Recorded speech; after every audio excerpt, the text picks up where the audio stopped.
किसी ने बोला अरे सारे यार धीरू भाई अंबानी थोड़ी नहीं बनते हैं।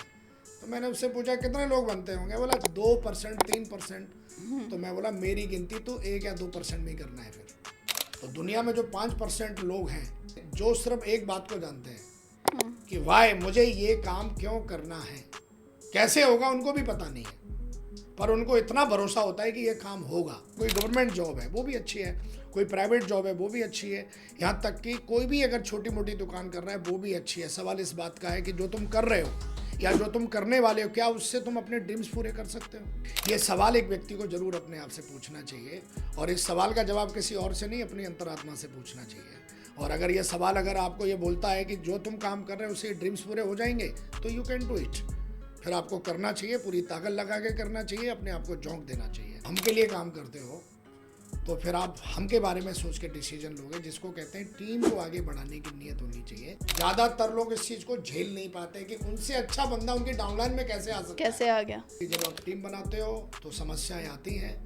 समस्याओं को हैंडल करने के लिए ट्रेनिंग्स जरूरी हैं। ट्रेनिंग्स लीडर को एजुकेट करती हैं, ट्रेनिंग्स लीडर का माइंड साफ बनाती हैं, ट्रेनिंग्स लीडर का एटीट्यूड डेवलप करती हैं, ट्रेनिंग्स लीडर के अंदर एथिक्स पैदा करती हैं, ट्रेनिंग्स व्यक्ति के अंदर ग्रेटिट्यूड पैदा करती हैं, ट्रेनिंग्स व्यक्ति के गोल डिसाइड करवाती हैं, ट्रेनिंग्स व्यक्ति के अंदर विजन पैदा करती हैं। ज्ञान जो है वो आपके जीवन में तभी सुख पैदा कर सकता है जब आप मेहनत करते हो, कर्म करते हो। नियत है वो आपकी नियत ही डिसाइड करती है। ईगो व्यक्ति को तभी आती है जब वो व्यक्ति के पास विजन नहीं है। एथिक्स को आप तभी फॉलो कर सकते हो जब आपके पास विजन है। अगर आपके पास विजन नहीं है तो फिर आपको ईगो आना, नेगेटिविटी आना, बहाने मारना, काम चोरी करना, ये सब होता ही है। फिर खास करके यूथ हमारा वो हर जगह मोटिवेशन ढूंढता रहता है। इस वीडियो में मोटिवेशन मिल जाए, फिर अगले वीडियो देखेगा, फिर अगला वीडियो देखेगा। और मुझे लगता है कि जेन्युइन जो मोटिवेशन है वो आदमी के गोल में है। तो आज हम ये सीक्रेट रिवील करेंगे कि डायमंड कैसे बना जाए।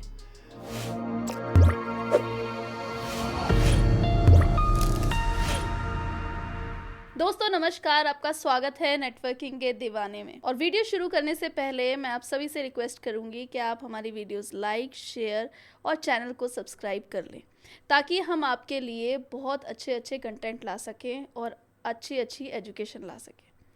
दोस्तों आज जिस वीडियो के लिए हम तैयार हैं वो एक ऐसे शख्स की जर्नी है और उनकी एजुकेशन की टिप्स हैं जो आपकी लाइफ चेंज कर सकती हैं। उन्होंने जो अभी तक समझा है इस इंडस्ट्री में और गेन किया है वो सब वो साझा करेंगे हमारे साथ। तो क्या आप तैयार हैं इन एजुकेशंस को लेने के लिए और बहुत कुछ सीखने के लिए? Ladies and gentleman, please welcome mister विकास यादव।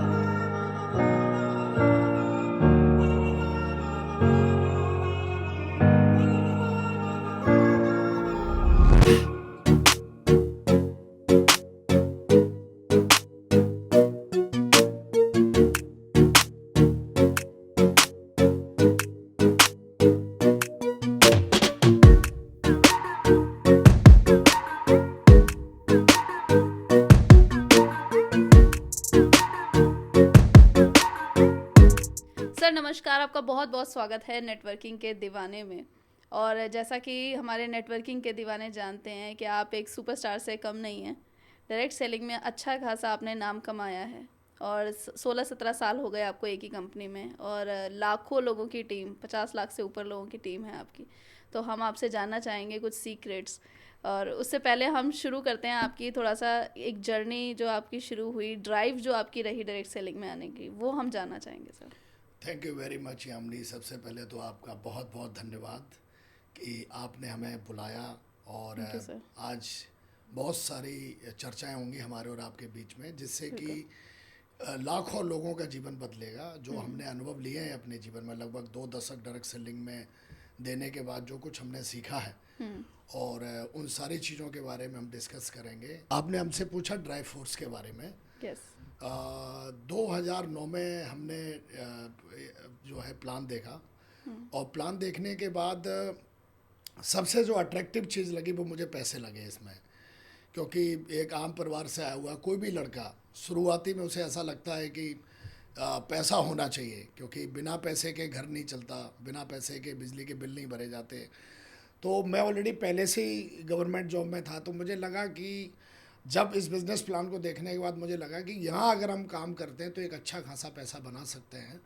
तो मेरा जो ड्राइविंग फोर्स था शुरुआती दिनों में पैसा ही था। मुझे लगा कि इससे अगर हमने पैसे बना लिए तो मैं अपने माता पिता को एक अच्छी ज़िंदगी मतलब दे सकता हूँ। तो गवर्नमेंट जॉब में जाने के बाद भी मैंने ये डिसीजन इस बिज़नेस को फुल टाइम करने के इसलिए लिया कि वहाँ पर मुझे ऐसा लगा कि जो ड्रीम्स मैं देख रहा हूँ, जो सपने, जो लाइफ स्टाइल मुझे चाहिए, वो जॉब से कभी पूरी नहीं हो सकती है। तो मैं आज के यूथ को यही मैसेज देना चाहूँगा, बल्कि यूथ को नहीं, पूरे हिंदुस्तान को, जो लोग भी अपने जीवन में आगे बढ़ना चाहते हैं, मैं उनसे ये कहूँगा कोई भी काम गलत नहीं है। खास करके वो अगर एथिकल है, जैसे कोई गवर्नमेंट जॉब है वो भी अच्छी है, कोई प्राइवेट जॉब है वो भी अच्छी है, यहाँ तक कि कोई भी अगर छोटी मोटी दुकान कर रहा है वो भी अच्छी है। सवाल इस बात का है कि जो तुम कर रहे हो या जो तुम करने वाले हो, क्या उससे तुम अपने ड्रीम्स पूरे कर सकते हो? ये सवाल एक व्यक्ति को जरूर अपने आप से पूछना चाहिए, और इस सवाल का जवाब किसी और से नहीं, अपनी अंतरात्मा से पूछना चाहिए। और अगर ये सवाल अगर आपको ये बोलता है कि जो तुम काम कर रहे हो उससे ड्रीम्स पूरे हो जाएंगे, तो यू कैन डू इट। फिर आपको करना चाहिए, पूरी ताकत लगा के करना चाहिए, अपने आप को झोंक देना चाहिए। और मैंने वही किया कि जब मुझे लगा कि इस इंडस्ट्री में आने के बाद मैं अपने आप को अगर झोंकता हूँ तो मैं अपने ड्रीम्स पूरे कर सकता हूँ, तो मैंने अपने आप को झोंक दिया। मैं आज 24 आवर 7 डेज़ 365 दिन मैं ज़बरदस्त मेहनत करता हूँ। और लोग कोई डोसा खाने का शौकीन होता है, कोई पिज़्ज़ा खाने का शौकीन होता है, अलग अलग शौक़ है, लेकिन मेरा सबसे बड़ा शौक़ है मेहनत करना। और मैं ज़बरदस्त मेहनत करता हूँ, क्योंकि मुझे पता है कि ज्ञान जो है वो आपके जीवन में तभी सुख पैदा कर सकता है जब आप मेहनत करते हो, कर्म करते हो। बिना कर्म के, बिना मेहनत के ज्ञान जो है वो आपके जीवन में कोई परिवर्तन लेके नहीं आएगा। अगर आप चाहते हो कि आपके जीवन में चैन जाए, और ख़ास करके यूथ हमारा, वो हर जगह मोटिवेशन ढूंढता रहता है, इस वीडियो में मोटिवेशन मिल जाए, फिर अगले वीडियो देखेगा, फिर अगला वीडियो देखेगा। और मुझे लगता है कि जेन्युइन जो मोटिवेशन है वो आदमी के गोल में है। असली जो इंस्पिरेशन है वो आदमी को अपनी फैमिली से मिलती है, कि मेरे पिता की स्थिति क्या है, उन्होंने हमें कैसे पढ़ाया, हमारी माता जी की स्थिति क्या है, उन्होंने हमें कैसे मेहनत करके बड़ा किया। तो अगर आदमी जेन्युइन तरीके से अपनी फैमिली को देख ले तो उससे बड़ा इंस्पिरेशन कुछ है ही नहीं। लोग किताबों से सीखते हैं, माता से, मम्मी से सीखो हमें कैसे बड़ा किया। कई लोग बोलते हैं, मेरे से पूछते हैं, सर टीम कैसी बनती है, टीम में क्या क्या चैलेंज आते हैं। अपनी माँ को देखो कि आपको बड़ा करने में उन्होंने क्या क्या चैलेंज झेले हैं। तो आपकी खास करके हमारी मम्मी ने कोई लीडरशिप की किताब नहीं पढ़ी, लेकिन उन्होंने हमें बड़ा किया, कैसे बड़ा किया, किन किन चैलेंजों से फेस किया। तो मैंने तो अपने माता पिता से बहुत कुछ सीखा है, मेहनत करना, ये सब। तो मैं यही कहूँगा कि यूथ जो है वो असली जो उनको प्रेरणा मिलती है वो अपने सपनों से मतलब कहीं ना कहीं उनको लेनी चाहिए। और एक सही डायरेक्शन तभी मिलेगा जब आप ये अपने आप से पूछें कि मेरे गोल क्या है, मेरे ड्रीम्स क्या है, मुझे किस तरीके का जीवन जीना है। बिल्कुल सर, ड्रीम्स की आपने बात करी, तो डायरेक्ट सेलिंग में सबसे बड़ा ड्रीम जो लोग आम मतलब हम एवरेज बात करें और ज़्यादातर लोगों की बात करें तो डायमंड बनना होता है, सबको डायमंड बनना है। तो आज हम ये सीक्रेट रिवील करेंगे कि डायमंड कैसे बना जाए, डायमंड बनना और क्या डायमंड जल्दी डायमंड बना जा सकता है, क्योंकि ये बहुत मार्केट में है कि बहुत जल्दी डायमंड बन गए, फलाने बहुत जल्दी बन गए। क्या रियलिटी में भी बन सकता है कोई जल्दी डायमंड? डायमंड बनना, मेरा ऐसा मानना है कि डायमंड बनना कोई मतलब जब आप डायमंड बनने के पीछे भागते हो तो 2-3 चीज़ें सुधर जाती हैं आपके जीवन में। okay. सबसे पहले तो डायमंड बनता आदमी क्यों है, क्यों बनना चाहिए। डायमंड बनने से जब मुझे पता लगा कि भाई आप इतनी टीम बना लोगे तो इतनी टीम बनाने से आपको ये मिलेगा और ये सब मिलेगा, तो डायमंड बनने से मुझे ऐसा लगा कि अगर मैं डायमंड बन जाता हूँ तो मेरी 3 चीज़ें इंप्रूव हो जाएंगी। नंबर 1, सबसे पहले तो फाइनेंशियली जो स्थिति है वो आपकी काफ़ी सुधर जाती है डायमंड बनने के बाद। अगर आप एथिकल डायमंड बनते हो तो एक समय पीरियड होता है डायमंड बनने के बाद में, उस समय पीरियड के अंदर आपको बनना चाहिए। कई बार क्या होता है आप समय पीरियड के अंदर नहीं बनते हो, तो डायमंड बनना, चाहे कुछ भी बनना हो, शादी भी करना हो, एक टाइम फ्रेम के अंदर होनी चाहिए। या फिर डायमंड बनना भी एक टाइम फ्रेम दिया जाता है कि 2 साल में या 3 साल में बनना चाहिए। तो मुझे ऐसा लगा कि जितनी जल्दी बनूंगा मैं उतनी जल्दी फाइनेंशियली मजबूत बनूंगा। ये मेरे लिए कोई नौकरी नहीं थी जहाँ पर मैं 30 दिन काम करूँ ना करूँ तनख्वाह मिल जाती। मेरे लिए एक टास्क था कि डायमंड बनने के बाद में आपको एक अच्छी ज़िंदगी मिलती है। तो मैंने जल्दी से मतलब इसके लिए गोल बनाए, जो भी कुछ करना पड़ा वो मैंने किया। तो डायमंड बनने से सबसे पहले तो नंबर 1 आपकी फाइनेंशियली स्थिति सुधर जाती है। आपकी जो इनकम है वो बढ़ जाती है, एक अच्छी खासी इनकम आ जाती है डायमंड बनने के से। दूसरी, आपकी पर्सनैलिटी डेवलप हो जाती है, इनर एंड आउटर। आप अंदर से काफ़ी कुछ बदल जाते हो। जो आपकी जो इनकॉन्शियस जो है आपकी अंदर, इनर जो कॉन्शियसनेस है, जिसको हम जागृत मन कहते हैं, आपका आईक्यू पावर काफ़ी बढ़ जाता है, क्योंकि आप लोगों से मिलते हो, बातचीत करते हो, प्लान दिखाते हो, फॉलोअप करते हो, फील्ड पे जाते हो, हर प्रकार के व्यक्ति से मिलते हो। तो जो आपकी इनर कॉन्शियसनेस है ये काफ़ी एजुकेट हो जाती है, तो जिससे कि आपकी सेल्फ इमेज भी अच्छी हो जाती है, जिसको हम कहते हैं पर्सनैलिटी डेवलप करो अपनी। तो पर्सनैलिटी डेवलप किताबों को पढ़ने से होती है, लेकिन ज़्यादातर पर्सनैलिटी डेवलप तब होती है जब आप फील्ड पे रहते हो, आप लोगों से बात करते हो, लोगों को देखते हो। तीसरी सबसे बड़ी जो बदलाव आता है आपके जीवन में, वो बदलाव आता है कि आप एक जो आपके जो रिलेशंस हैं, पहले आप एक कुछ लिमिटेड रिलेशन रहते हैं आपके, जैसे आज हम और आप बात कर रहे हैं, तो एक रिलेशन बॉन्ड हो गया हम लोगों के बीच में, शायद क्योंकि हम एक ऐसे काम में। तो तीसरी सबसे बड़ी जो चीज़ होती है वो आपके रिलेशन का जो सर्किल है, रिश्तों का सर्किल है, वो काफ़ी बड़ा बन जाता है, और हर प्रकार के रिश्तों से आप जुड़ जाते हो। कोई ज़्यादा पढ़ा लिखा व्यक्ति है, कोई किसान है, कोई हाउस वाइफ है, कोई बैंक में मैनेजर है, कोई टीचर है, कोई आर्मी में है, कोई बीएसएफ है। हर प्रकार का व्यक्ति आपको जानता है, हर प्रकार का व्यक्ति आपको सुनता है, और सबके दुख सुख में आप खड़े रहते हो। तो एक रिश्तों की अच्छी बॉन्डिंग बन जाती है, और कहते हैं जिस व्यक्ति के रिश्ते अच्छे होते हैं वो आदमी सबसे बड़ा धनवान है। तो रिश्ते जिसके पास हैं वो सबसे बड़ा धनी आदमी है, अच्छे रिश्ते जिसके पास हैं। तो टीम में काफ़ी अच्छे रिश्ते बन जाते हैं। तो मुझे लगता है कि डायमंड बनना क्यों चाहिए, सबसे पहले आदमी को ये पता होना चाहिए। और मुझे ये तीनों चीज़ें लगी, तो मैं इतनी मेहनत किया। मुझे आज भी याद है कि जब मैं डायमंड बनने के रास्ते पर चल रहा था, मेरे मेंटर्स ने मुझे बताया कि डायमंड बनने के लिए क्या क्या करना पड़ेगा। तो मैं इतनी मेहनत करता था कि रात को जब मैं कभी कभी मम्मी के पास जाता था तो रात को सोता था, तो मैं रात को सपनों में भी बड़बड़ाता था, प्लान फॉलो मतलब सोते सोते मेरे मुंह से यही चलता रहता था, इतनी मेहनत करता था कि तो मम्मी भी बोलती थी तो क्या करता रहता है, प्लान फॉलो, क्योंकि मुझे इतनी भूख थी कि यार जो मुझे टारगेट दिया है ना, इससे मेरा जीवन बदल जाएगा। मेरे पिताजी जो मेहनत करते हैं ना, मैं उनको सपोर्ट कर पाऊँगा। मेरी माता जी जो मेरे बारे में सोचती हैं कि मैंने हीरा पैदा किया है, तो मेरे को पर हीरा ही बनना है। क्योंकि जब भी किसी के घर में खास करके लड़का पैदा होता है, तो लोग ही कहते हैं राजा बेटा पैदा हुआ, राजा बेटा, हमारा राजा बेटा। तो फिर एक व्यक्ति को माता पिता के जो सपने हैं वो पूरे जरूर करने चाहिए, जिंदा रहते हुए करने चाहिए।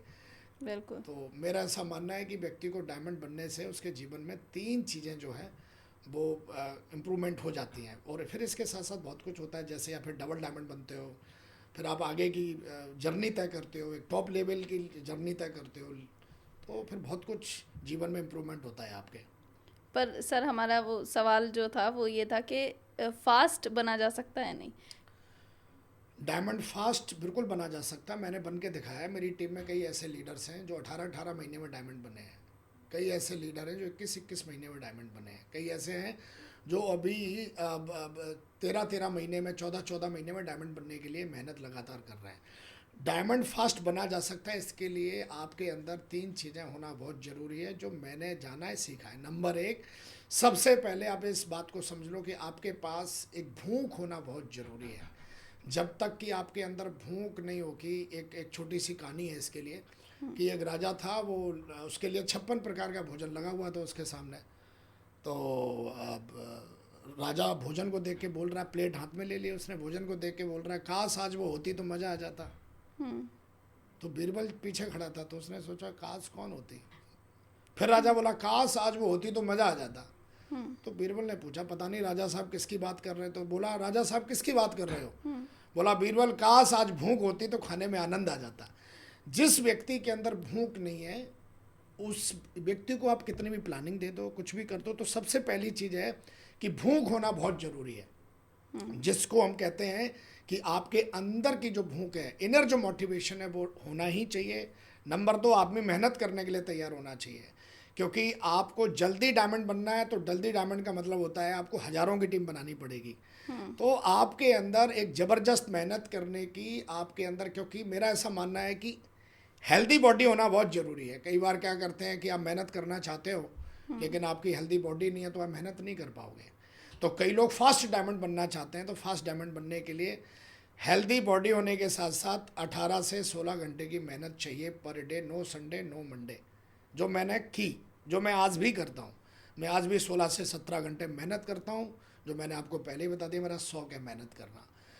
नंबर तीसरी चीज़ है कि आप जो आपके साथ लोग जुड़ रहे हैं उनकी आप केयर कितने अच्छे से करते हो। अगर आपके पास एजुकेशन सिस्टम सही नहीं है तो आप जल्दी डायमंड नहीं बन पाओगे। कोई डायमंड बनना कोई लोगों को जोड़ने का काम नहीं है। डायमंड बनने का मतलब लीडरशिप खड़ी करने का काम है, टीम को खड़ी करने का काम है। तो डायमंड बन सकते हो, लेकिन आपके अंदर ये 3 चीज़ें होनी चाहिए जो मैंने कहीं ना कहीं जानी सीखी। एक तो भूख होनी चाहिए, 16 से 17-18 घंटे की मेहनत करनी है, तो आपको अपने शरीर का ख्याल रखना है। आप ऐसा अपने शरीर का ख्याल नहीं रखेंगे तो 16 से 17 घंटे मेहनत नहीं होगी आपसे। और तीसरी चीज़ है कि आप ये ध्यान में रखते हुए काम करें कि जो मेरी टीम में आ रहा है ये कोई सेल नहीं है, ये एक सेल नहीं है, ये एक नई बहू है जो घर में अभी आई है। इस बहू को अगर हम ध्यान से रखेंगे तो वंश चलेगा हमारा। अगर हम ध्यान नहीं रखेंगे तो 2 महीने के बाद वो तलाक हो जाएगा। फिर तो वो सेल जो होते हैं वो एक नई विवाहित महिला की तरह होती है। ससुराल वाले जितने अच्छे से उसको रखेंगे वो वंश भी चलाएगी, परिवार भी बनाएगी। जो लोग अनपेशेंस हो जाते हैं, सेल को सेल ही रहने देते हैं, फिर वो हर दिन नई नई सेलें ढूंढते रहते हैं।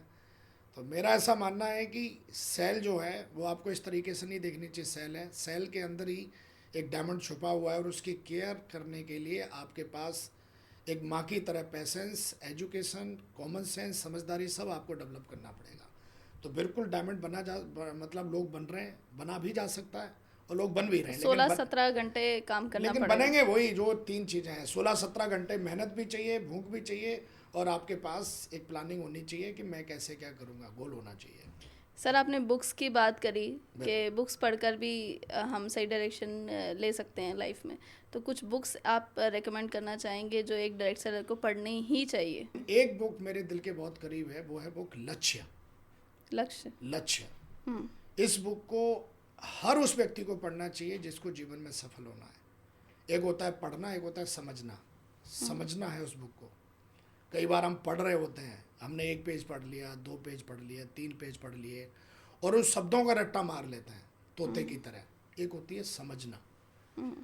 जब लक्ष्य बुक को हमने पढ़ा तो हमने समझा कि एक लक्ष्य को हासिल करने के लिए व्यक्ति के अंदर कौन कौन सी चीज़ें होनी चाहिए, एक व्यक्ति का शेड्यूल कैसा होना चाहिए, एक व्यक्ति की सोच कैसी होनी चाहिए, एक व्यक्ति को किस तरीके के एथिक्स डेवलप करने हैं। समझना बहुत ज़रूरी है। कई बार आपने देखे होंगे कई लोग हैं जो बहुत पढ़ाकू हैं, लेकिन उनकी ज़िंदगी में आपको कोई बैकअप, बहुत इम्प्रूवमेंट नहीं मिलेगा।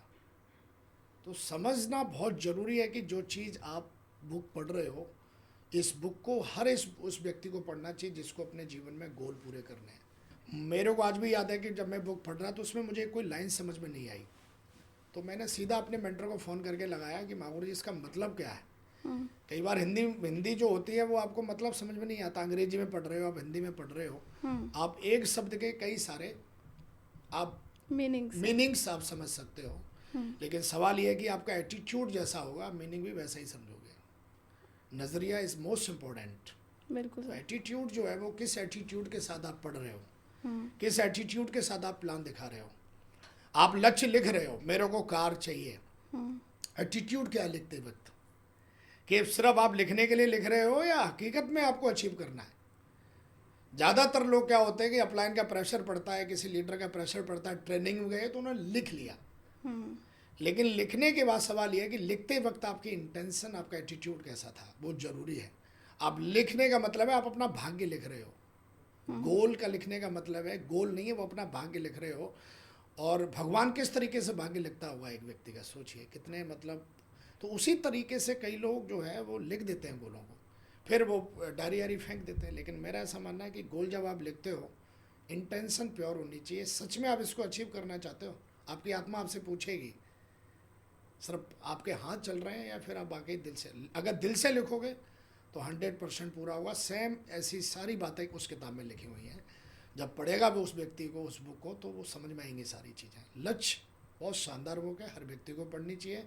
हज़ारों बुक हैं, लेकिन लक्ष्य मेरे दिल के बहुत करीब है। बिल्कुल सर। तो सर बात करते हैं, जैसे कुछ लोग हैं जो सक्सेसफुल होते हैं इंडस्ट्री में, और उनके अंदर आपने बात करी कॉन्फिडेंस की, तो एक बहुत बारीक लाइन है कॉन्फिडेंस में और ईगो में। तो कुछ लोगों में हम देखते हैं ईगो आ जाती है, तो उसके क्या कारण आप मानते हैं? ईगो और कॉन्फिडेंस की जो बात कर रहे हैं, कॉन्फिडेंस एक विश्वास से भरी हुई चीज़ है। ईगो एक मैं से भरी हुई चीज़ है कि मैं जो रहती है। ईगो व्यक्ति को तभी आती है जब वो व्यक्ति के पास विजन नहीं है। विदाउट विजन आप एथिक्स को फॉलो नहीं कर सकते। अगर एक व्यक्ति के पास 50 साल का विजन है तो वो हमेशा एथिक्स जो है, जो गुड प्रैक्टिस है, वो करेगा। हम बोलते ना ये व्यक्ति उल्टा क्यों चल रहा है, क्योंकि उसके पास विजन नहीं है। तो ईगो होना, गलत प्रैक्टिस करना, जेलसी करना, किसी की बिना बात के आलोचना करना, निंदा करना, जो इस तरीके के लोग होते हैं, और इस तरीके के लोग ऐसा नहीं कि भारी हैं, हमारी इंडस्ट्री में भी इस तरीके के लोग आ जाते हैं। हो सकता है कि आपकी आपकी मतलब आपकी डाउनलाइन में हो कुछ इस तरीके के लोग, हो सकता है आपके परिवार में हो सकता है कि आपके अपलाइनों में हो सकता है आपके पड़ोस में हो। तो एक लीडर जो होता है वो इन चीज़ों में तभी फंस सकता है जब उसके पास विजन नहीं है। तो एथिक्स जो आते हैं वो विजन से आते हैं। अगर आपके पास विजन है, जितना बड़ा विजन होगा, आपके एथिक्स, आपके अनुशासन, आपका ग्रेटिट्यूड उतना ही बड़ा होगा। और जिस व्यक्ति के अंदर कोई विजन ही नहीं है तो ईगो आना, अब मैं करना, जो कुछ किया मैंने किया, मेरा ही आप गाना बजाओ, मेरे ही नाम का आप जो है मंत्र पढ़ो, इस तरीके की भावनाएं नेटवर्क मार्केटिंग में तभी आती हैं जब व्यक्ति के पास कोई विजन नहीं होता। अब एक व्यक्ति ने गाड़ी खरीद ली, अब एक व्यक्ति ने घर बना लिया, एक व्यक्ति ने थोड़े बहुत पैसे बना लिए, उसको लगता है इससे आगे कुछ है ही नहीं। लेकिन जिस व्यक्ति को पता है कि ये इंडस्ट्री हमें क्या दे सकती है और हमारी टीम में क्या लोगों को दे सकती है, तो जिसकी कहते हैं कि आपकी जो नियत है वो आपकी नियति डिसाइड करती है। नियति मीन्स आपकी डेस्टिनी आपकी डिसाइड करेगी। अब एक व्यक्ति की नियत है मुझे डायमंड बनना है, बात खत्म है, वो डायमंड बन गया। अब आगे उसकी सोच ही नहीं है कि मुझे क्या करना चाहिए। तो ईगो आना, नेगेटिविटी आना, रॉन्ग प्रैक्टिस करना, ये सारी चीज़ें आना स्वाभाविक है उसके अंदर। लेकिन जिस व्यक्ति को पता है कि मुझे डायमंड बनना, मैं तो बन गया, अब मुझे अपनी टीम में हज़ारों लोगों को डायमंड बनाना है, तो डायमंड बनना कोई डेस्टिनी, लास्ट डेस्टिनी नहीं है, उससे ऊपर बहुत कुछ करना है। क्योंकि डायमंड बनने के बाद ऐसा नहीं कि भाई आप एकदम मतलब डायमंड बन गए। अब आप डायमंड बनने के बाद शुरू होती है असली कहानी। डायमंड बनना मतलब आपने मतलब कॉलेज पास आउट कर लिया, फिर उसके बाद असली जो लाइफ जर्नी है वो शुरू होती है आपकी। तो कई लोग होते हैं जो छोटी सोच के साथ आते हैं, उनको कोई ड्रीम पूरा हो जाता है, फिर उनको लगता है इससे आगे कुछ नहीं है। लेकिन अब मैं अपनी बात करूं तो मेरे पास तो विजन सालों सालों के हैं। तो आज अगर मेरे को कोई प्रॉब्लम है तो मुझे लगता है कि कितना बड़ा विज़न है, मुझे 2030, 2040, 2050, 2060, 2080 में क्या करना है मुझे पता है। ये इंडस्ट्री मुझे क्या दे सकती है कि मैंने सीखा है अपने मेंटरों से। जो हमारे मेंटर्स हैं, मैं जब भी उनको देखता हूँ या मैं महान लोगों की लिखी हुई किताबें पढ़ता हूँ तो मैं देखता हूँ कि उनके पास विज़न बहुत बड़ा था। तो एथिक्स को आप तभी फॉलो कर सकते हो जब आपके पास विज़न है। अगर आपके पास विजन नहीं है तो फिर आपको ईगो आना, नेगेटिविटी आना, बहाने मारना, काम चोरी करना, ये सब होता ही है। फिर एक व्यक्ति फिर घर में घुसा रहता है। ज़्यादातर लोगों को देखा मैंने, जब वो बिजनेस में आए तो उन्होंने फुल टाइमर होने का डिसीजन लिया। उनसे पूछा आप क्यों फुल टाइमर होना चाहते हो, तो उनका जवाब था कि मुझे जल्दी से डायमंड बनना है। तो फुल टाइमर हो गए। फुल टाइमर होने के बाद में वो आए क्यों तो ये भूल के वो घर में घुस गए, कंफर्ट जोन में चले गए, वो अपने तरीके से ज़िंदगी जीने लगे, फिर वो बन ही नहीं पाए डायमंड। तो आपको हमेशा ये याद रहना चाहिए कि आपने ये जो डिसीजन लिया है वो क्यों लिया, ये कभी नहीं भूलना चाहिए। बिल्कुल। और जब क्यों लिया फिर आपको पता है कि मुझे इतने साल लगेंगे, तो फिर वो आपको एथिक्स फॉलो करने हैं। तो जब व्यक्ति के अंदर ईगो एक कोई शब्द नहीं है, ईगो एक नेगेटिविटी है जिसको हम ईगो बोलते हैं। एक ऐसी नेगेटिविटी है जिसमें आपको ऐसा लगता है, जिसके अंदर इस तरीके का विचार आता है जिसको हम ईगो कहते हैं, वो व्यक्ति सीखना ही बंद कर देता है फिर। और मुझे ऐसा लगता है जीवन में आगे बढ़ने के लिए आपको कभी भी टीचर नहीं बनना चाहिए, एज ए स्टूडेंट रहना चाहिए। और मैं तो आज भी स्टूडेंट हूँ, मैं तो आज भी आपसे सीख के बहुत कुछ जाऊँगा, काफ़ी कुछ सीख भी रहा हूँ। सुबह से हमारी चर्चा चल रही है तो मैं तो आपसे भी सीख रहा हूँ कि किस तरीके से चीज़ें आप कर रहे हो। तो सीखना लगातार जारी रहना चाहिए, और कहते हैं जब तक आप सीखोगे तब तक आप जीतोगे। सीखना बंद, जीतना बंद। यही क्वालिटी है जो एक बहुत बड़ा लीडर बनता है इंसान, बिल्कुल बिल्कुल कि जो सीखने की भावना रखे। बिल्कुल। जो आपने सर ये बात बोली कि सब सक्सेसफुल नहीं हो पाते, तो यहाँ पर ये सवाल आता है कि बहुत सारे लोग हैं नेटवर्क मार्केटिंग जो करते हैं, कुछ ही लोग आगे बढ़ते हैं, बड़े लीडर बनते हैं। कुछ ही लोग इसलिए आगे बढ़ते हैं क्योंकि कुछ ही लोग एथिक्स को फॉलो करते हैं, कुछ ही लोग सिस्टम को फॉलो करते हैं, कुछ ही लोग मेहनत कर पाते हैं, कुछ ही लोग इस जर्नी पे हर दिन चल पाते हैं, इसलिए कुछ ही लोग होते हैं। अब कुछ लोगों में आप आते हो कि नहीं आते हो। किसी ने बोला अरे सारे यार धीरू भाई अंबानी थोड़ी नहीं बनते हैं, तो मैंने उससे पूछा कितने लोग बनते होंगे, बोला 2% 3%। तो मैं बोला मेरी गिनती तो 1 या 2% में ही करना है फिर। मैं वो सारे लोगों में नहीं हूँ। बनते हैं ना, कुछ तो लोग बनते होंगे। ऐसे किसी ने बोला सारे लोग डायमंड नहीं बनते, बनते तो है ना। बोला हाँ बनते तो हैं। तो मैं बोला मेरा नाम बनने वालों में लिख ले भाई। तो मैं कुछ ही लोगों में हूँ, मैं उनमें हूँ ही नहीं। तो आपको ये ध्यान रखना है कि आपको कुछ ही लोगों में, कुछ लोग डायमंड बनते हैं, कुछ लोग अमीर बनते हैं, कुछ लोग अंबानी बनते हैं, अंबानी जैसे बनते हैं, कुछ लोग बिरला बनते हैं, कुछ लोग, तो वो कुछ लोगों में आना पड़ेगा आपको। एथिक्स, मेहनत, सब कुछ कुछ ही लोगों जैसी करनी पड़ेगी आपको। बिल्कुल। तो कुछ ही लोग कर पाते हैं, तो कुछ ही लोग बन पाते हैं। अब आप देखो कि आप कुछ लोगों में हो कि नहीं हो। आप अपने आप को किस में रखते हो। दुनिया में 95% हर दिन एक चीज़ की प्रैक्टिस कर रहे हैं कि 5% लोगों को कैसे सेवा देनी है। तो दुनिया में जो 5% लोग हैं वो लोग हैं जिन्होंने, जो सिर्फ एक बात को जानते हैं कि वाई मुझे ये काम क्यों करना है, कैसे होगा उनको भी पता नहीं है, पर उनको इतना भरोसा होता है कि ये काम होगा, क्योंकि उन्होंने वो किताबें पढ़ी हैं, वो जानते हैं कि सबकॉन्शियस माइंड क्या होता है, कॉन्शियस माइंड क्या होता है, अल्फ़ा लेवल क्या होता है, अल्फ़ा की जर्नी कैसी होती है, गोल क्या होता है, सेल्फ इमेज क्या होती है, एटीट्यूड क्या होता है, रिश्ते क्या होते हैं, वर्क एथिक्स क्या होते हैं, ऑनेस्टी क्या होती है। अब मैं एग्जांपल के लिए, आप जो एथिक्स की बात अभी शुरू हुई हमारी और आपकी, एक बंदा है वो आपके साथ करोड़ों का बिजनेस कर रहा है लेकिन ऑनेस्ट नहीं है। आप मुझे बताइए आप कितना लंबा उस पर विश्वास कर पाएंगे, है ही नहीं ना। तो कई बार क्या होता है कि सबसे ज़रूरी चीज़ होती है कि आप अपने काम के प्रति ईमानदार हो कि नहीं हो। अगर आप अपने काम के प्रति ईमानदार नहीं हो तो आपके पीछे कोई टॉर्च लेके ना अपलाइन घूमेगी, ना आपके टॉर्च लेके कोई और घूमेगा, ना माता पिता घूमेंगे, ना आपकी डाउनलाइन घूमेगी। आप खुद ही के लिए टॉर्च बने हुए हो कि आप कब क्या कर रहे हो, ये आपको देखने की ज़रूरत है, क्योंकि ज़िंदगी आपकी है। तो मेरा ऐसा मानना है, हमेशा से रहा है कि जब हम अपने जीवन में, जब हमारे पास एथिक्स होते हैं, विजन होते हैं, तो हम अच्छा खासा रोल निभाते हैं, हमें जो रोल दिया जाता है। बिल्कुल सर एथिक्स की आपने बात करी। रिलेशन बिल्डिंग जो है डायरेक्ट सेलिंग का एक बहुत इम्पोर्टेंट पार्ट है। तो रिलेशन बिल्डिंग में आते हैं अपलाइन, डाउनलाइन, क्रॉस लाइन, तो इनके अंदर कैसा रिश्ता होना चाहिए और क्या बैड प्रैक्टिसेस आजकल आप देख रहे हैं मार्केट में हो रही हैं? अपलाइन और डाउनलाइन जो है वो तो सिर्फ एक नाम है, लेकिन साथी होते हैं सब, हमारे साथ में बैठने वाले हमारे बिजनेस पार्टनर होते हैं, हमारे छोटे भाई और बड़े भाई जैसे लोग होते हैं। जब आप साथ में काम कर रहे होते हो तो एक होता है कि सिर्फ आप मैं के लिए काम कर रहे हो। जब आप मैं के लिए काम करते हो तो आपसे 100% आपसे अनएथिकल प्रैक्टिसेस होंगी। लेकिन जब आप हम के लिए काम करते हो तो फिर आप हम के बारे में सोच के डिसीजन लोगे, जिसको कहते हैं टीम को आगे बढ़ाने की नीयत होनी चाहिए।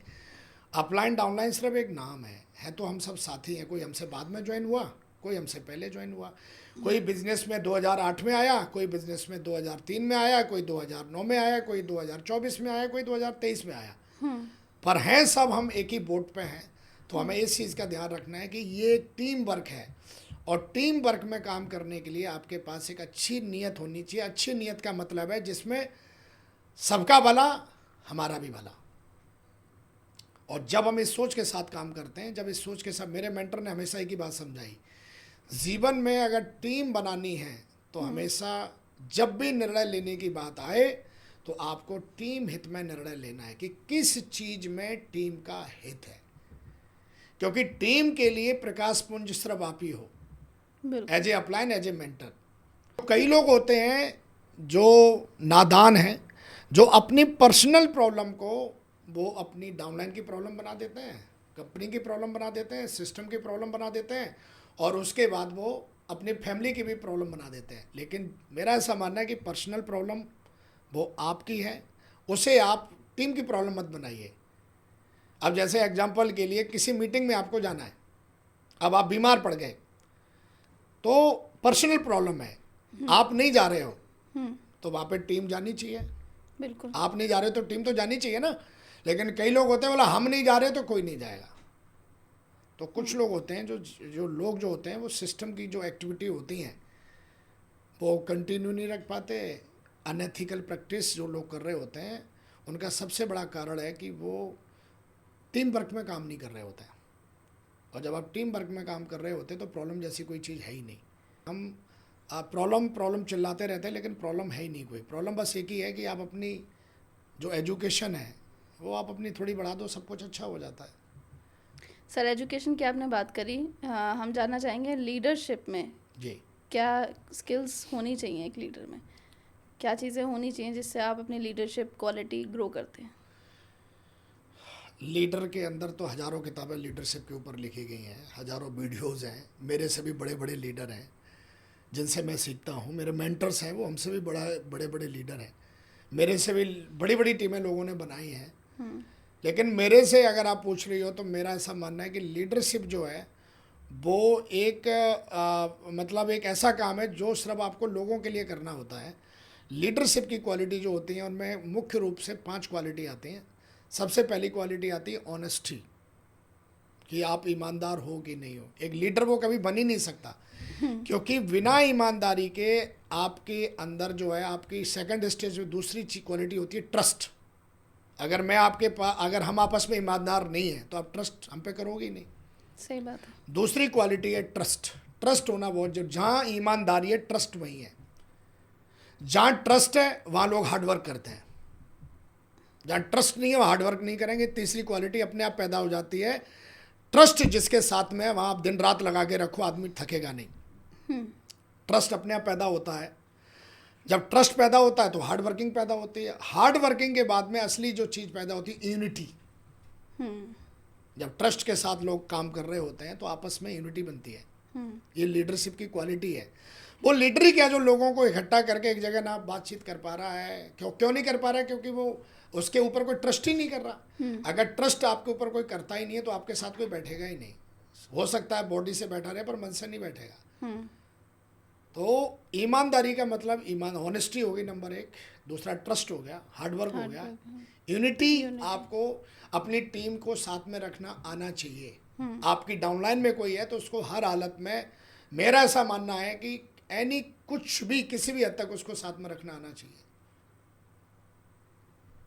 और 5वीं क्वालिटी है कि एक लीडर के पास, सबसे बड़ा लीडर कौन? जिसके पास सबसे बड़ा विजन है। जिसके पास विजन नहीं वो लीडर बन ही नहीं सकता। लीडर होता ही वो है जिसके पास विजन होता है, क्योंकि विजन जब होगा तभी आप ये सारे काम कर पाओगे नीचे वाले। और विजन पैदा होता है इन 4 चीज़ों से। और जब मैंने बोला, मैं स्टेज पे जाके मैंने बोला मैं ये काम करूंगा, इतनी तारीख को करके दिखाऊंगा, तो मैंने ये बात बोली, उसको 4 लोग सुन रहे हैं। वो कौन लोग सुन रहे हैं? मेरी टीम के लोग सुन रहे हैं। अब अगर मैं इस काम के प्रति ईमानदार नहीं हूं, अगर कोई व्यक्ति उसके प्रति ईमानदार, लेकिन मैं ईमानदार हूं और मैंने वो काम कर दिया, तो क्या पैदा होगा टीम में? ट्रस्ट पैदा होगा। अपने आप पैदा होगा कि सर जो बोलते हैं वो करके दिखाते हैं। अब ट्रस्ट पैदा होगा तो बाकी के लोग फिर मिलके काम करेंगे कि नहीं करेंगे? बिल्कुल करेंगे। हार्ड वर्किंग पैदा होती है टीम में, फिर हार्ड वर्किंग लीडर पैदा होते हैं। और जब हार्ड वर्किंग जब होती है, जब मिलके काम, तो यूनिटी अपने आप पैदा होती है। बोला कोई हमने टारगेट लिया कि भाई हमें इतना काम करना है, तो सब हार्ड वर्किंग लीडर हैं, क्योंकि ट्रस्ट बना हुआ है, सब मेहनत करेंगे और वो टारगेट बहुत जल्दी अचीव हो जाता है। और उसके बाद में सबसे बड़ी चीज़ है विजन होना। बहुत ज़रूरी है कि आप अगले 1 साल में क्या विजन है आपका, अगले 5 साल में आप कहाँ पहुँचने वाले हो, अगले 10 साल में कहाँ पहुँचने वाले हो। 2009 में जब मैंने ज्वाइन किया तब भी लोग यही बोलते थे कंपनी चलती नहीं है, लोग भाग जाते हैं, चेक आते नहीं है, कौन ज्वाइन करेगा, लैग चलती नहीं है, लोग तो नेगेटिव हो जाते हैं। मैं ज्वाइन कराता हूँ, मेरा कोई फ़ोन नहीं उठाता, फ़ोन तो उठा लेता है फिर मेरी बात ही नहीं मानता, बात तो मान लेता है लेकिन फिर वो करता ही नहीं है। ये सारे चैलेंजेस उसी व्यक्ति को आते हैं। 2009 में मुझे भी आ रहे थे, और आज 2024 है, आज भी ये चैलेंज ख़त्म नहीं हुए हैं। चैलेंज से ऊपर आप तभी उठ सकते हो जब आपके पास एजुकेशन होगी। विदाउट एजुकेशन आप अपनी समस्याओं को हैंडल नहीं कर सकते। और एजुकेट करने के लिए अपने आप को क्या करना पड़ेगा? बुक्स। बिल्कुल आपने सही कहा, अच्छा सवाल है। और ये सवाल तो मुझे लगता है कि मेरे भी दिल के बहुत करीब है कि एजुकेशन जो है, अगर हमें अपनी सबसे एजुकेशन की जो बातचीत करी है, एजुकेशन जो है वो आज भरी पड़ी है। अब बस आप 2 बार ऐसे ऐसे लिखो यूट्यूब पे, गूगल पे, एजुकेशन आपके कई रूपों में आपके सामने है। और एक से एक बड़े ज्ञानी लोग बैठे हैं। बिल्कुल। एजुकेशन की कोई कमी नहीं। सवाल ये है कि सबसे पहला सवाल ये है कि जो एजुकेशन ले रहे हो आप, सबसे पहले तो एजुकेशन सही व्यक्ति कौन दे रहा है। सबसे पहले तो मैं देखना है कि जिससे मैं एजुकेशन ले रहा हूँ वो है कौन व्यक्ति। सबसे बड़ा जो चैलेंज यही है, जो मैं थोड़ी देर पहले भी बात कर रहा था, कि एजुकेशन, सही एजुकेशन तक पहुँचना ये हर व्यक्ति के लिए चैलेंज है। हम टीम को कुछ भी दे रहे होते हैं, तो ये सुन ले, तो ये सुन ले, तो ये सुन ले, लेकिन हमें ये पता होना चाहिए अपनी टीम के बारे में कि हमें अपनी टीम को किस प्रकार की एजुकेशन देनी चाहिए, कौन सी एजुकेशन देनी चाहिए। ये पता है हमारे मेंटर्स को, जो हमारे सफल मेंटर हैं वो हमें बताते हैं कि कब, किस प्रकार की, कहाँ पर, कौन सी बात, कौन सी चीज़, कौन सी किताब, कौन सी ट्रेनिंग देनी चाहिए। तो मेरा कहने का मतलब बस यही है कि एजुकेशन के बिना आप अपनी समस्याओं को हैंडल नहीं कर सकते। और एजुकेशन आपकी टीम में तभी डुप्लीकेट होगी जब आप अपना काम अपने सक्सेसफुल मेंटर्स के हिसाब से कर रहे हो। एक हर कंपनी का एक अलग सिस्टम है जिसको हम एजुकेशन सिस्टम कहते हैं। अगर मुझे कोई बोले, मेरे से पूछे कि सर एजुकेशन कहाँ से लेनी है, तो मैं बोलूँगा मेरे सिस्टम से। मेरा जो सिस्टम है वो बहुत ही हाईली सक्सेसफुल है। वहाँ से अगर आप लेंगे एजुकेशन तो आपको जेन्युइन एजुकेशन मिलेगी। लोग क्या करते हैं, कहीं से भी कुछ भी सीख रहे होते हैं, तो कुछ भी सीख रहे होते हैं इसलिए कुछ भी कर रहे होते हैं, और जब कुछ भी कर रहे होते हैं तो रिजल्ट भी कुछ भी आ रहा होता है। तो एजुकेशन जो है बहुत ज़रूरी चीज़ है, क्योंकि जब आप टीम बनाते हो तो समस्याएं आती हैं।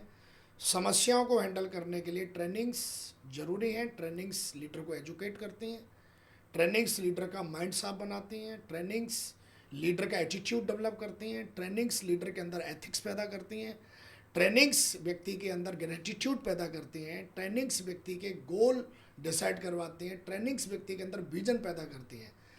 ट्रेनिंग किससे लेनी है? एक ही, अपने सिस्टम से और अपने सक्सेसफुल, हाईली सक्सेसफुल मेंटर से। राइट। मेरे से कोई बोले आप किससे सीखना पसंद करोगे, मैं अपने मेंटर से।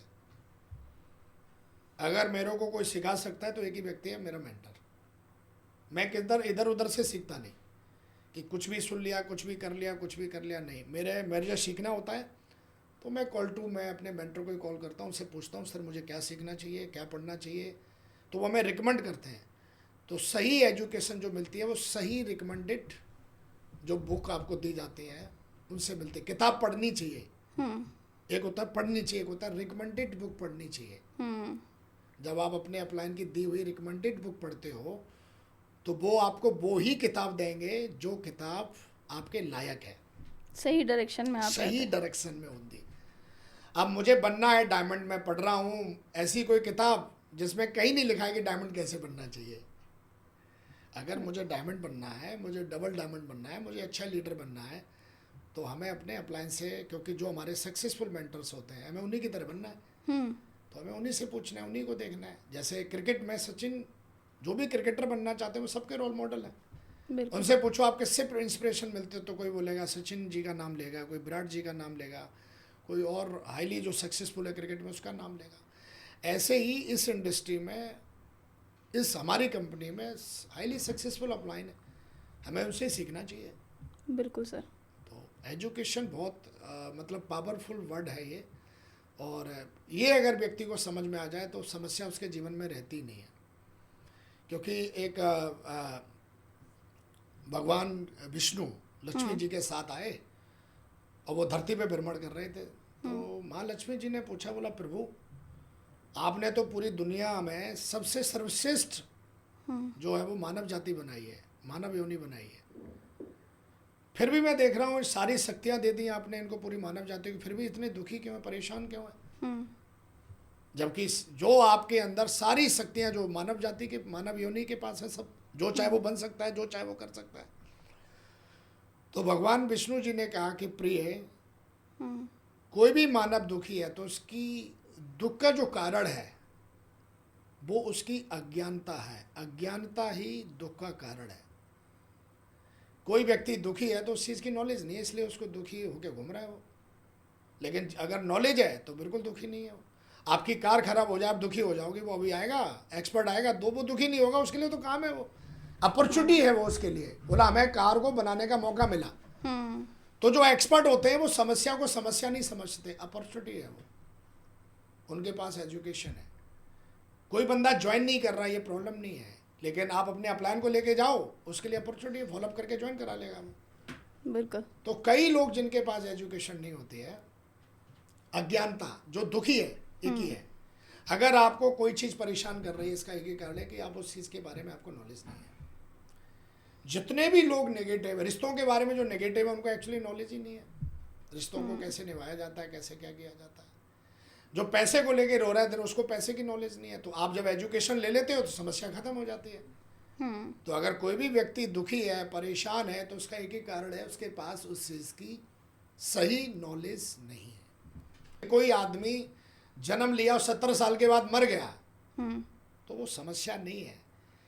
इस यूनिवर्स का वो प्रोसेस है, परमात्मा ने बनाया हुआ है। तो ऐसे ही अगर आप टीम बना रहे हो तो बीच बीच में कुछ ऐसी चीज़ें आती हैं जो आपको ऐसा लगता है ये समस्या नहीं है। वो सब टीम बनाने के प्रोसेस है। लोगों का नेगेटिव होना, लोगों का भागना, लोगों की आलोचना करना, लोगों की निंदा करना, आपस में झगड़ा करना, ये सब टीम बनाने का प्रोसेस है। एज ए लीडर आपको इतना ज़्यादा मतलब एजुकेशन आपके पास होनी चाहिए कि आप उन समस्याओं को कैसे हैंडल करते हैं। इसी को लीडरशिप कहते हैं। नहीं तो हर कोई लीडर बन जाएगा ऐसे तो, मुंह उठा के। रिकग्निशन डिफाइन नहीं करती है कि आप लीडर हो। लीडर एक अलग पैराग्राफ है, लीडर एक अलग सिलेबस है। कुछ लोग अपना चेहरा दिखा के टीम बनाते हैं, कुछ लोग सिस्टम को दिखा के टीम बनाते हैं। आपकी टीम तभी तक टिकी है जब तक आप अपना चेहरा दिखा रहे हो। तो हमारे जो मेंटर्स हैं वो हमें हमेशा ये सिखाते आए हुए हैं कि कभी भी ध्यान रखो, कहीं परेशान नहीं होना। एजुकेट करो, एजुकेट रहो, अपडेट रहो, अपडेट रहोगे, सब कुछ तुम्हारा अपडेट रहेगा। आप अपने दिमाग को अपडेट नहीं करोगे तो इसके सारे फंक्शंस बंद हो जाएंगे। और हमारा दिमाग अपडेट होता है हमारी एजुकेशन से। एक समय तक हमारे माँ बाप हमारी परवरिश करते हैं, एक समय के बाद हमारी संगत हमारी परवरिश कर रही होती है। हम कैसी संगत कर रहे हैं? अब हम किसी की भी संगत चुन लेते हैं, संगत हमारी जो है परवरिश कर रही होती है। हम जैसी संगत में रहेंगे हमारी परवरिश हो रही है। जैसी संगत वैसी रंगत। बिल्कुल। तो परवरिश हमारे माता पिता ने करी, फिर हमें लगता है कि आप आज वही हो जैसी आप संगत में हो। तो संगत में साथ रहते रहते आपकी परवरिश हो रही होती है। आपके शरीर की परवरिश, आपकी मेंटल हेल्थ की परवरिश, कई सारी तरीके से आप परवरिश अपनी कर रहे होते हो। तो इसलिए सबसे ज़रूरी है कि आप अपनी संगत को बहुत सही से चुनाव करें। लेकिन अगर आप एजुकेटेड नहीं हैं, आप रिकमेंडेड बुक नहीं पढ़ते, आप ट्रेनिंग्स में नहीं जाते, तो आप उसी आदमी की संगत। देखो, आदमी को आज की डेट में क्या अच्छा लगता है? मीठी भाषा बहुत अच्छी लगती है। मीठी भाषा में आप एक जो अनएजुकेटेड आदमी है बस उसको मीठी भाषा बोल दो आप। कहते हैं, एक दिन मैंने महागुरु जी को पूछा, अपने जो मेंटर हैं, जो हमारे मेंटर, उनसे मैंने एक दिन पूछा कि मूर्ख आदमी को कैसे हैंडल करें। मूर्ख का मतलब किसी की मानता ही नहीं है। तो उन्होंने बताया, बस उसकी हमें यहाँ मिला दो, हैंडल हो जाएगा। आप अगर उसको सिखाने की कोशिश करोगे तो आपका दुश्मन बन जाएगा। तो ये गंवार आदमी होता है, वो आप उससे मीठी भाषा बोल के कुछ भी करवा सकते हो। लेकिन एजुकेटेड जो आदमी है वो हर चीज़ को परखता है। ऐसे ही कई लोग जो होते हैं वो ये नहीं देखते हैं कि एथिक्स क्या कहते हैं। तो हमेशा हमें एक सही एथिकल सिस्टम को चुनना चाहिए, सही एथिकल काम करने चाहिए, और एथिक्स हमारे विजन से जुड़ा होना चाहिए। बिल्कुल सही सर, आपने बहुत बढ़िया बात कही। एथिक्स और विजन वाली बात जो है, और ये हर बिजनेस में लागू होती है। ज्यादातर लोग क्या होते हैं कि अच्छे तो बनो पर मेरे से अच्छे मत बनो। अगर मेरे से अच्छे बनोगे तो ठीक नहीं है। तो ज़्यादातर टीमों में, ज़्यादातर बिजनेसों में, ज़्यादातर जो आपने जो बात कही कि जो रिलेशनशिप, जो अच्छे तो बनो पर मेरे से अच्छे मत बनो। मेरे से अच्छे बनोगे तो मैं फिर आपकी आलोचना करूंगा, आपको नीचा दिखाऊंगा, मैं निंदा करूंगा, ये करूंगा, वो करूंगा। लेकिन मेरे मेंटर ने सिखाया कि एक अच्छी टीम तभी बन सकती है आपकी जब आपसे भी अच्छे अच्छे लोग आपकी टीम में आएंगे। ये बहुत बड़ी बात है कि ज़्यादातर लोग इसको कर नहीं पाते। ज़्यादातर लोग इस चीज़ को झेल नहीं पाते कि उनसे अच्छा बंदा उनकी डाउनलाइन में कैसे आ सकता कैसे आ गया। ये बहुत बड़ी प्रॉब्लम है सर डायरेक्ट सेलिंग में। और जब कोई नेटवर्क मार्केटिंग में एक अच्छा लीडर पैदा होता है तो ज़्यादातर जो लोग होते हैं वो उसको रिकॉग्नाइज करने की बजाय, हमारी इंडस्ट्री क्यों ग्रो नहीं कर रही है, हमारी इंडस्ट्री ग्रो और ज़्यादा तेज़ी से तब करेगी जब हम अपने अच्छे जो लोग हैं उनको रिकॉग्नाइज करें, उनकी तारीफ करें, उनकी आलोचना करने की बजाय उनकी, जैसे आपने नेटवर्किंग के दीवाने आपने शुरू किया, अब ये बहुत एक अच्छी पहल है जो हमारी पूरी इंडस्ट्री को कहीं ना कहीं ग्रोथ देगी, हमारी इंडस्ट्री को एजुकेट करेगी, हमारी इंडस्ट्री के लीडर्स को कॉन्फिडेंस देगी, बिलीव लेवल बढ़ाएगी। तो हमें क्या करना चाहिए कि हमें आपको बढ़ावा देना चाहिए, हमें आपकी सही चीज़ों की तारीफ करनी चाहिए, हमें आपको सपोर्ट करना चाहिए। तो अगर ये चीज़ें होने लगे हमारी इंडस्ट्री में तो इंडस्ट्री की चार चांद, जहाँ हमारी इंडस्ट्री आज कई हज़ार करोड़ का टर्नओवर करती थी, बहुत जल्द हम लाखों करोड़ों टर्नओवर करेंगे जब हम एक दूसरे की तारीफ करेंगे, एक दूसरे की टांग खींचने की बजाय हम उनको आगे बढ़ाने की बात करेंगे, सपोर्ट करेंगे। तो ज़्यादातर जो लोग आ जाते हैं वो इसी धारणा के लोग कुछ आ जाते हैं कि हमसे अच्छे बनो, नहीं हमसे अच्छे मत बनो, अच्छे तो बनो पर हमसे अच्छे मत बनो। एक कंपैरिजन, एक कंपटीशन जो है। मैंने ये भी देखा है कि कई लीडर ऐसे होते हैं जो अपनी टीम के अंदर ही वो लीडरों को पॉइंट आउट करना शुरू कर देते हैं, ये है नंबर 6 पे, ये है नंबर 7 पे, ये है नंबर 1। आप सोल को कैसे डिफाइन कर सकते हो कौन नंबर 1 है, कौन? हर सोल अपने संस्कारों के साथ पैदा होती है। सही है। तो कई जो मैंने देखे हैं तो अपनी टीम के अंदर ही कंपटीशन पैदा कर देते हैं आपस में, लीडरों में, कि ये इससे अच्छा है, ये इससे अच्छा है, ये इससे अच्छा है। लेकिन टीम क्या होती है? टीम का कैप्टन क्या करता है? जो बॉलिंग अच्छी करता है उसकी बॉलिंग की तारीफ करता है और खोल के करता है। जो बैटिंग अच्छी करता है वो बैटिंग करता है। जो विकेट कीपिंग अच्छी करेगा वो विकेट कीपिंग की तारीफ करेगा। सबकी अपनी एज ए कैप्टन हर एक प्लेयर की अलग अलग क्वालिटी होती है, नो कंपेयर एनीबडी। और मैंने ये चीज सीखी कि जो गलती हमारे आसपास के लोगों ने करी वो मैं कभी नहीं करूंगा। तो उनके लिए भी ग्रेटफुल रहना चाहिए व्यक्ति को। कई बार क्या होता है कि जो हमारे लिए अच्छा कर रहा होता है हम उसकी जय जयकार कर रहे होते हैं, हमें लगता है ये व्यक्ति हमारे प्रति, लेकिन हर व्यक्ति किसी ना किसी रूप में हमें सहयोग दे रहा होता है। बिल्कुल सर। तो किस तरीके से पूरी तरह पॉजिटिव रहे ये हमने जान लिया आपसे कि नेगेटिव भी कोई बोल रहा है तब भी उसको कैसे पॉजिटिव लें, और ये बहुत बड़ी बात है। ये एक सही मायने में जो लीडर है वही बता सकता है। हाँ जी। तो सर हमने आज जाना कि एक लीडर बनने की क्या क्वालिटीज़ होनी चाहिए, और बहुत कीमती बातें आपने, मैं कह सकती हूँ, बताई हैं। अगर कोई गहराई से इसे समझेगा तो ऊपरी समझे तो वो नहीं समझ पाएगा, इसको एक गहराई से इत्मीनान से बैठ के समझेगा तो आज बहुत काम की बातें एक नेटवर्किंग का दीवाना सीख सकता है यहाँ से। तो sir thank you very much for coming to our show, इतना सब बताने के लिए, हमें बहुत सारी स्किल्स और ज्ञान देने के लिए। Thank you very much. Thank you very much Yamini ji, आपका बहुत बहुत धन्यवाद, दिल से धन्यवाद आपका, और हमारे जितने भी लाखों लोग हमें सुनने वाले उन सबका भी धन्यवाद। और नेटवर्किंग का जो दीवाने हैं ये वाकई मतलब बहुत बड़ी एक सीरीज आपने चलाई हुई है, और यहाँ पे मैं आके अपने आप पे काफ़ी प्राउड फील कर रहा हूँ, और आपको दिल से धन्यवाद देता हूँ, आपको, आपकी पूरी टीम को, स्पेशली राहुल जी को, आपको बहुत बहुत धन्यवाद कि आपने इंडस्ट्री को आगे बढ़ाने की एक शानदार मुहिम छेड़ी हुई है। थैंक यू वेरी मच, बहुत अच्छा लगा आपसे बात करके, बहुत बहुत धन्यवाद, बहुत बहुत शुक्रिया। जय हिंद, जय भारत। Thank you sir. शुक्रिया। तो दोस्तों आज आपने जाना लीडरशिप क्वालिटीज़ कैसे डेवलप की जा सकती हैं और कैसे एक डायमंड बना जा सकता है। तो अगर आपको भी इस वीडियो ने इंस्पायर किया है तो एक ना एक नेटवर्किंग के दीवाने के साथ इसको ज़रूर शेयर कीजिए।